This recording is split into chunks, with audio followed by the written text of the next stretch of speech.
Hey girl, welcome back to the Her Best Self Pod. I'm Lindsey Nickel, and if you're listening to today's episode, something inside you knows that it's time for a breakthrough. It's time for a wake-up call. Today, I'm coming at you so super hot, but with so much love and some hard truth that is wrapped in a bow that I hope you will take with you and do something with as a next step. But because sometimes the most compassionate thing I can do is to stop letting you lie to yourself. And so this episode is all about your come to J moment. And if you're struggling right now, if you're terrified of gaining weight this summer, if you're making excuses, sis, and if you're blaming everyone and everything except the person in the mirror, this one, it might sting, but it is going to be today's perfect listen for you. So turn off the distractions and let's get to it. Here we go. Hey girl, welcome to the Her Best Self podcast. I'm Lindsey Nickel, former competitive figure skater and perfectionist, turned God-led imperfect boy mom and digital CEO. If you find yourself constantly thinking about food and wondering if you'll wake up one day free from the obsessive thoughts and behaviors controlling your life, then I've created this podcast for you because I know exactly what it's like to be a downright hot mess trapped in the destructive cycle of disordered eating. I finally found freedom, and you can too, girlfriend. So if you're ready to heal your relationship with food and body and break the chains of control and show up in your best health, then grab your favorite Tarjay journal and let's get to it so you can start living your best life as your best self. Before we get started today, I just want to say that the purpose of this episode is not to trigger you, okay? It is to give you some hope and to propel you into action. That being said, if you're at a very sensitive place right now and you're super vulnerable, feel free to skip some of the beginning. But I want to paint you a picture and bring real life and real truth to your ear today. So we're going to take a time travel back to 2007. It was a random weekday morning and I was getting ready for another day of pretending that my life was fine. I had literally just finished my morning run, followed by 50 crunches on my bedroom floor. And I stepped into the shower. I want you to envision this. The water is hot as anything because I was always freezing, always exhausted, always running on empty, but too stubborn to admit it.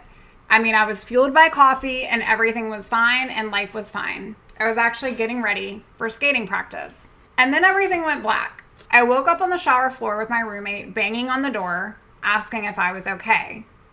And the truth was I had passed out. It was probably really quick. Honestly, I don't remember all of it. But standing up in the shower, my body had literally given out on me. And the reason why I wanted to share this with you today is because it is vulnerable, it is truth, and it is real life. Did I tell her what had happened? Of course I didn't. I laughed it off. I made some stupid joke about being clumsy. But as I sat, water still running, I knew that deep down in my soul, this was not normal.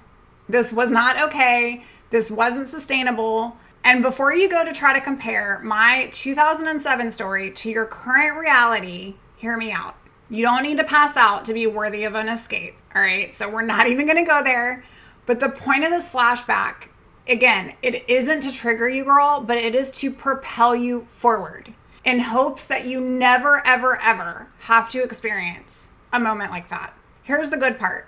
The control that you have next and what I did next. So here's what I did, as this is probably where most of you are right now, feeling like, I don't know my next step. I'm going to be for real with you. I went right back to the lies.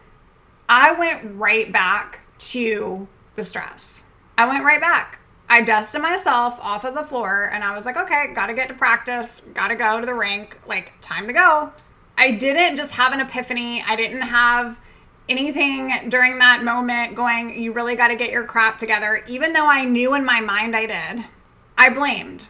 I told myself I was just under so much stress. I told myself I had too much going on, that I didn't drink enough water, that it was everybody else's fault, that the reason why I was this way was because of the trauma that I had been through. I had put so much pressure on myself as a skater, but that was my coach's fault, or that was the sport's fault. That was just part of being in that sport. Or it was my nosy roommate's fault for making me feel judged for, quote, slipping in the shower. It was my sorority's fault even for the social pressure.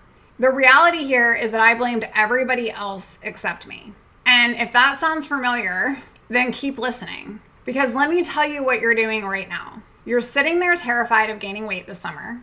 You're scared of what people will think of you. You're scared of losing control. And you're blaming everything except the one person who has the power to change this.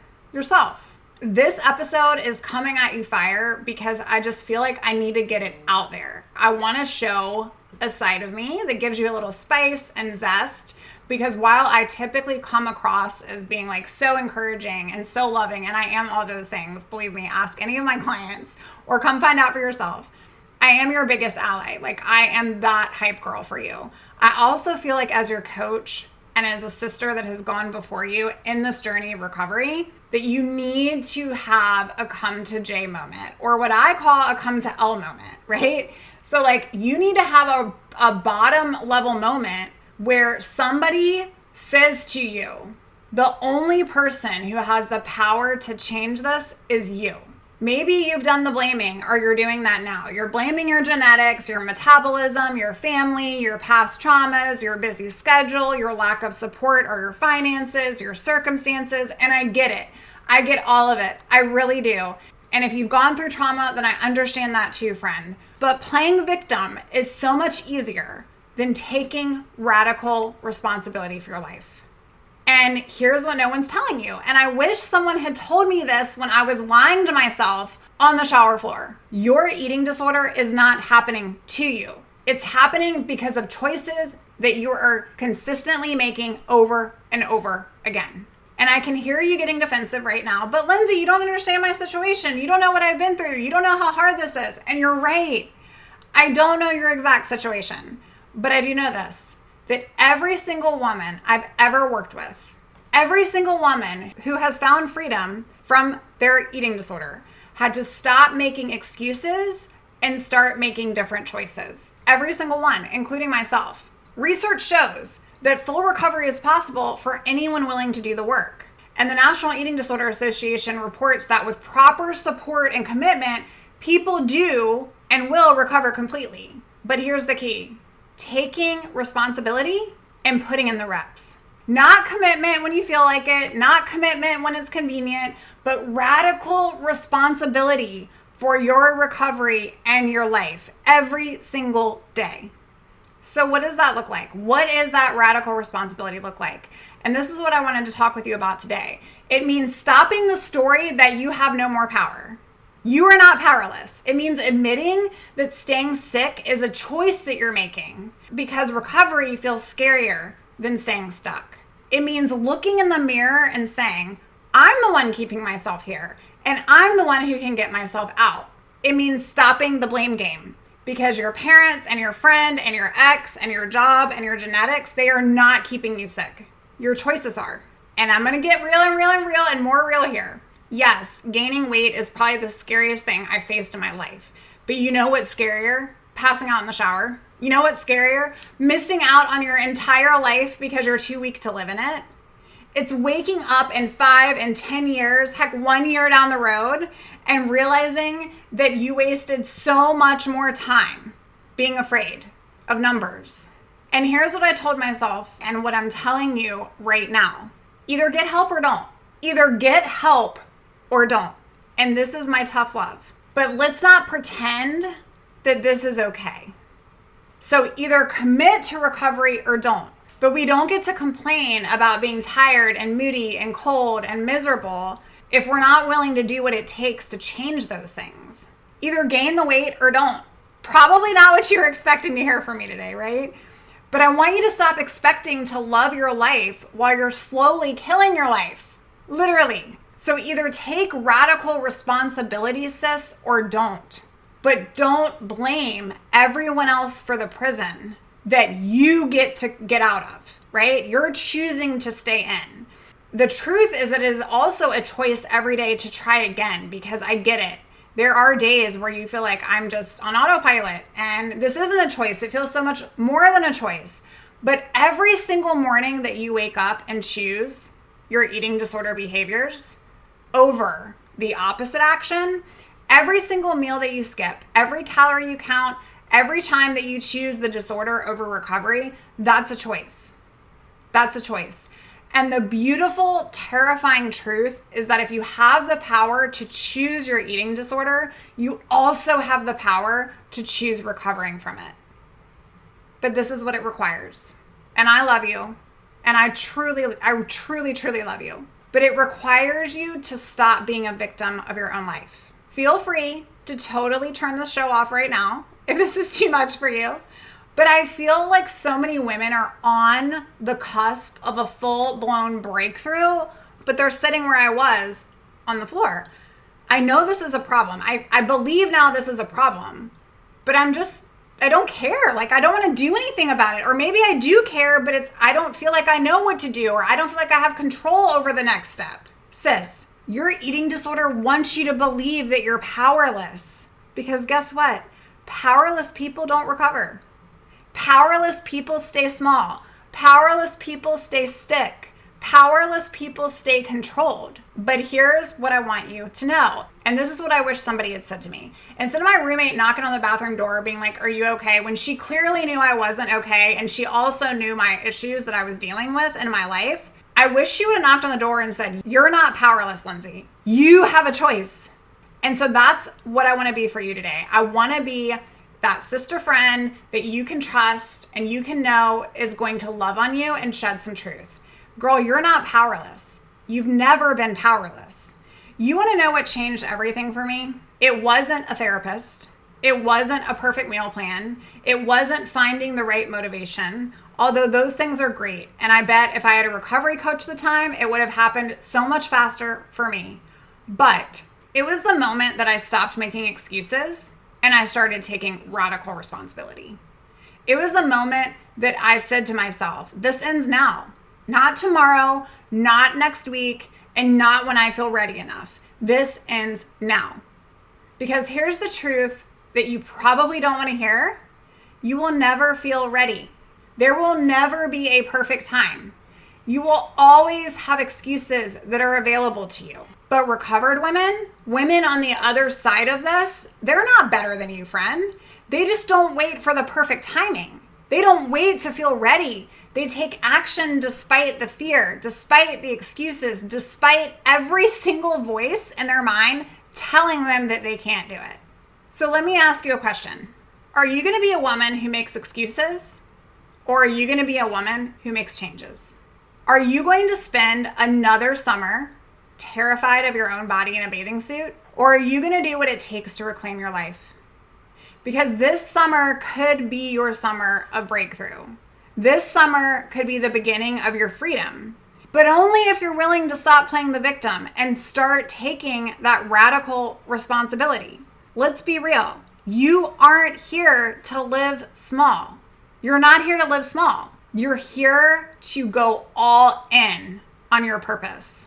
And if you don't even know who you are because the disorder has taken so much from you, then we have to start there. Like, we have to figure out, what do I like and what are my preferences and who am I? And all those things are scary, but this is the cool part. You get to figure it out. And listen, if this episode is hitting you right in the chest, if you're tired of making the excuses and you're ready to make changes, then I understand. I want to invite you to take a solid action. I am launching what I'm calling the Best Self Breakthrough. Okay, this is a summer sprint. So it's for women who are done playing small and ready to take some radical responsibility for their recovery. No more excuses, no more waiting for the perfect time, no more blaming everyone else. This is for you, girl, if you're ready to stop being a victim of your eating disorder and you're ready to start being a hero of your recovery story. And if you're interested in learning more details, you can go to herbestself.co. You can apply there. I don't want you to think about it. I don't want you to make excuses. I don't want you to wait until tomorrow. So go do it right after you listen to the show. But basically, it is a 21-day sprint where you're going to work with me 3 times, and we're going to get you a breakthrough. We are going to get you a win. We are going to get you believing again that you don't have to constantly be controlled by these thoughts and that you have power. You don't have to think about it. You don't have to make excuses. Sis, recovered people, they take action even when they're not feeling like it. They don't think. their way into recovery. They act their way into recovery. And it's not going to be perfect. And that's okay. So what's it going to be? Are you going to turn off this podcast today and go back to your excuses? Or are you going to take the first step to the life that you actually want? I believe in you, and I believe in your ability to take ownership and to take radical responsibility for your life. And so I want you to define that. Like, what would it mean if I took radical responsibility for my life? Because I believe that you are searching for an answer that you already have within.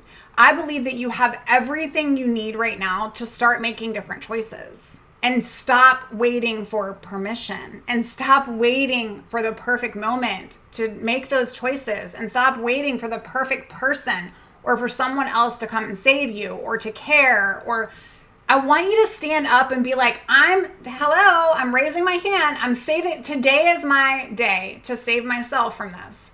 And truth be told, I had another moment in time. It was like, I call it my come to Jesus moment, which was very similar to this story that I shared with you today. But I was literally on the ground, like begging out to God, please save me from myself. I cannot do this anymore. Like, save me from myself. And he did. He definitely did. But I didn't just come up out of the ground and have a miracle. It was saving myself in many ways over and over again. Yes, through him, and yes, eating for him, and yes, being obedient for my body that he has given me, and living life differently, and choosing recovery, and constantly putting it through that filter of, is this for me or is this against me? Is this in the slot of recovered me or is this in the slot of disordered me? And so that's where I'm saying, like, it's time to take that radical personal inventory and that responsibility, because your future self is counting on the choice. Your future self is going, yes, girl, like, I believe in you. I already know your life could be so much better if you just allowed yourself to go there. Today, I just wanted to come in your ear with some vibrant energy and let you know that it's time for a breakthrough. It's time to stop living small. You weren't meant to live small.